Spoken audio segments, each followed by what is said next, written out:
Hello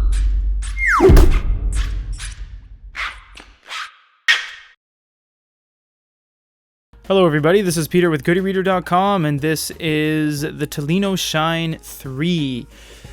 This is not the Tolino Shine HD or anything like that. Let's just look at the back. You guys can read the specs, pause the video at any point in time. 300 PPI, 6,000 ebooks approximately, Wi-Fi, cloud, EPUB, PDF, text, some dimensions. Let's crack it open. It is already open because this is a review unit, but it will be the same as your retail box. So what we're going to do is open this up, save the e-reader for the very last. Oh, look at that. You see, a lot of people don't look at the little things. Get out of there.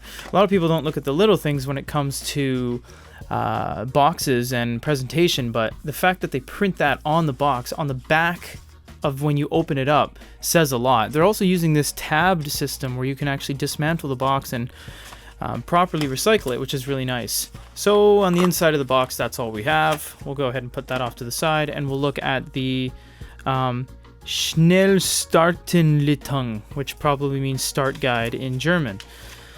So you guys can go ahead and pause the video at any point in time on these pages if you want to see those, or some more information.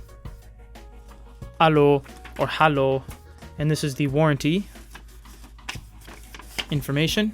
Go ahead and once again pause the video on any panel if you want to check that out. The back is more of the same, but in multiple different languages. Lots of languages here. So we're going to put that off to the side, and we also have a USB. It is still micro. We're still using USB micro on the Tolino line of products, so make sure you know that we're not quite up to USB-C just yet. So this is a non-flush screen and bezel. It is sunken screen. You do have about a millimeter drop. It's gotten better over the years.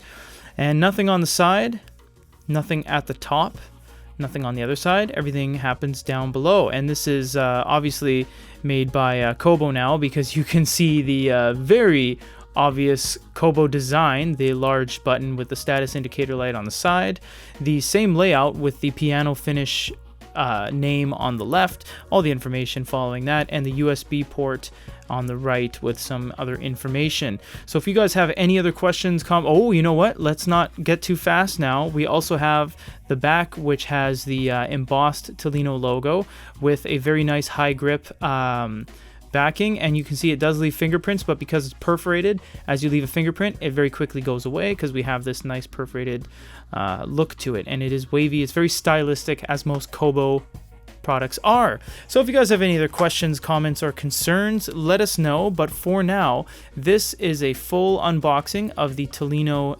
Shine 3, and if you guys want to see anything else on this device aside from the review, which we will do, let us know. For GoodyReader.com, this is Peter.